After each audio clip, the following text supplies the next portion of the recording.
This week, we're heading back in time to check out some of my favorite Hot Wheels race cars from when I was a kid. It's a blast from the past as we explore these vintage Hot Wheels and what made them so special. Only at Heroic Nonsense. Let's go.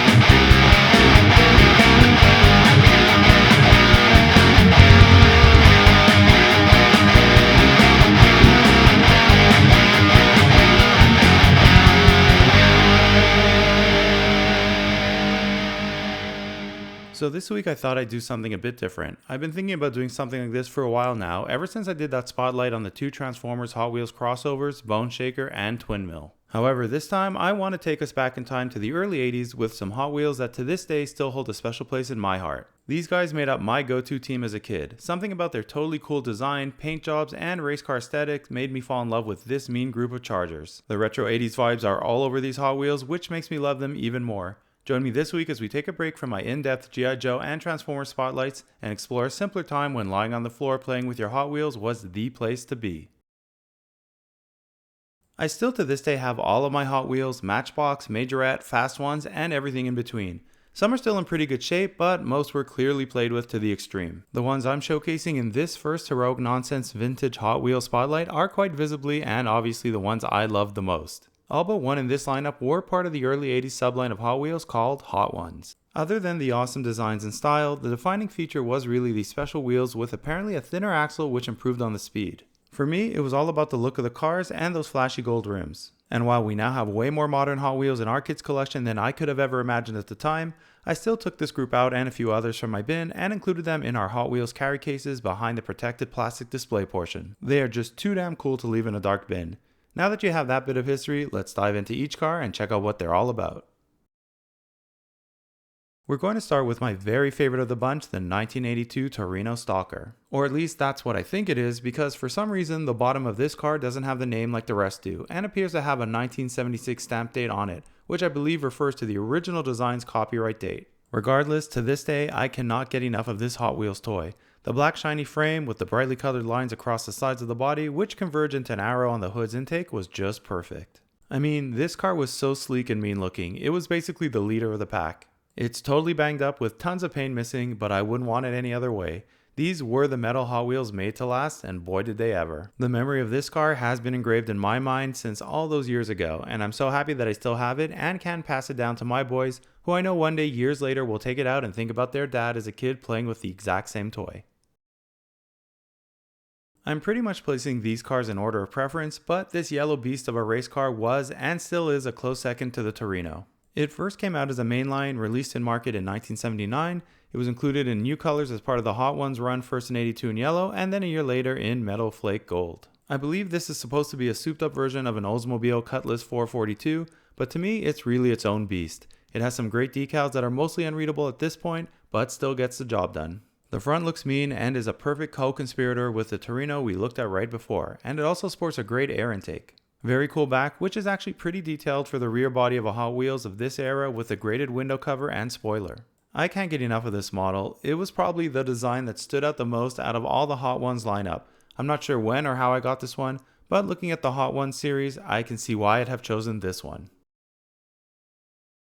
Next on the list is a Frontrunnin Fairmont. Honestly, my top three are so close to each other that they barely rank as between themselves. They're really all my favorite. This one was released somewhere between 1982 and 1983, and I believe was the first version using this design. Basically a race car version of a Ford Fairmont, it's all marked up with racing type decals of some major brands and the number 27 against a beautiful red finish. It has a red, yellow, and white flame emblazoned across the hood and roof with two Fireball Jr. decals on each side. After a bit of research, I believe this refers to Edward Fireball Roberts Jr., who was one of the pioneering race car drivers of NASCAR. Really love the design of this car and the colors they chose, plus there's so much detail. Somehow the paint job held up a bit better than the last two Hot Wheels. Not sure why, but happy it did because it's great to see a vintage Hot Wheels car with most of its design elements still intact. Absolutely love this car. So we're at the halfway mark, but definitely not slowing down. And how could we when the next car is a Camaro Z-28? As a kid, seeing this car on the street was my highlight of the day. I totally wanted a real one. Seems like this one also came out in 1982 and was the first of its design for Hot Wheels. It also appears that I have the misspelled version which says Camaro instead of Camaro. Not sure if that ups the rarity or not, but fun little bit of trivia at least. Not as flashy as the other three we looked at so far, but still such an awesome looking car, which exemplifies the 80s perfectly with a huge Z-28 written across the doors, with red, purple, and yellow stripes coming up from the sides and disappearing into the distance, which actually wrapped around the frame to tenuously connect to the huge arrow starting on the roof and coming to its point at the edge of the hood. The whole look of this car is just so cool, just like the real one was, and the gold trimmed wheels made it look all the more better. This one also surprisingly made it fairly intact without major damage to the decals or paint. Not sure if I played with it more gently or got it a bit later, but I'm happy it's held up so well over the years. Like I said earlier, these things were definitely built to last. Now this one is a bit of an odd man out. It's not a Hot Wheels Hot One, but was in my mind an honorary member because it looked the part to a T. This one was called the Mirada Stocker and probably predated my Hot Ones collection by about a year as it came out in 1981. Which is quite evident given the horrendous shape it's in. Barely any of the decals are still there. It's obvious I played with this one a lot. You can see the more iconic pre-Hot Ones style tires, which takes us out of the official Hot Ones lineup. It also feels a bit heavier with axles that do feel a bit stiffer. There's barely anything left on the doors, which is a bit sad. Apparently it had a nice bright yellow tan and a bunch of branded sponsorship logos on the sides. But you know what? It's still one of my favorites and had to be included in this list. I probably played with this one the most, and that's really what it's all about in the end. At least some of the hood design is still intact. You can make out the 10 and a bit of the Dodge logo on the sides. That window looks pretty banged up too. It gives it character though. Any of you still have your old Hot Wheels from when you were a kid? If so, how have they held up over the years? Let the heroic nonsense community know in the comment section.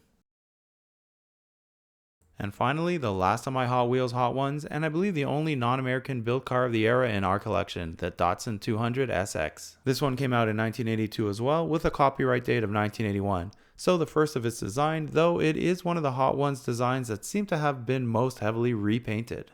To be honest, not the favorite of the bunch and more of an honorable mention. I do remember keeping it as part of this group because of the wheels, but I definitely preferred the muscle and NASCAR styled cars the most. This one did have a hood that opened, so definitely a bonus for when I played with it. Pretty nicely designed engine as well for the time. I do wonder why they decided to make this open up versus the others. Perhaps had something to do with the anticipated popularity. Surprisingly, the front looks great even though the hood opens. Very well designed as expected. The funny thing is, looking at it now, I actually really like it. For some reason, it reminds me of all those recent videos I've been seeing with 80s synth-based music and stylized cityscapes that I'm totally into right now. To wrap things up, I thought I'd put them all together for your viewing pleasure, starting with my top 3, which just look so great together. This one adds in the next 2 to make a nice 5-car ARC display. Do you see a bit now why I thought these 5 look so great together? They just seemed like the perfect team of Hot Wheels cars. I did feel a bit bad leaving out the Datsun, so here it is with my black Torino Stocker front and center. Since my boys have a ton of the recent playsets and I don't believe I had any growing up, I took the one that most fits the style of this era to use it as a bit of a backdrop. And I think it actually looks pretty great. Fits this group perfectly as well. Who would have thought? So my friends, that's it for this week's trip down memory lane. Hopefully you had as much fun watching this as I had making it and made you think back to those bygone carefree years and how simpler things were back then. I feel Hot Wheels is the perfect toy to recreate those good feelings. Let me know if you agree and what toys bring you back to that time growing up in the comment section. And of course, please share your picks for favorite Hot Wheels from today's episode or those from your collection. If you're interested in more of these types of retro reviews, let me know and I'm happy to do more along the way. Thanks for watching, and remember, it's all such heroic nonsense in the end. Platform!